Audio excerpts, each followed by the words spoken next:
सदर आसिफ अली जरदारी निजी दौरे पर दुबई रवाना हो गए। सदर जरदारी दुबई में 2 रोज कयाम करेंगे।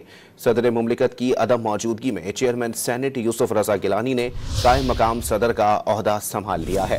आपको बताएं कि सदर आसिफ अली जरदारी निजी दौरे पर दुबई रवाना हो गए हैं। सदर जरदारी दुबई में 2 रोज कयाम करेंगे। सदर आसिफ अली जरदारी निजी दौरे पर दुबई रवाना हो गए। सदर जरदारी दुबई में 2 रोज कयाम करेंगे। सदर मुमलिकत की अदम मौजूदगी में चेयरमैन सेनेट यूसुफ रजा गिलानी ने कायम मकाम सदर का ओहदा संभाल लिया है। आपको बताएं कि सदर आसिफ अली जरदारी निजी दौरे पर दुबई रवाना हो गए हैं। सदर जरदारी दुबई में 2 रोज कयाम करेंगे।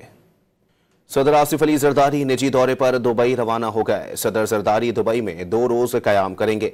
सदर मुमलिकत की अदम मौजूदगी में चेयरमैन सेनेट यूसुफ रजा गिलानी ने कायम मकाम सदर का ओहदा संभाल लिया है। आपको बताएं कि सदर आसिफ अली जरदारी निजी दौरे पर दुबई रवाना हो गए हैं। सदर जरदारी दुबई में 2 रोज कयाम करेंगे।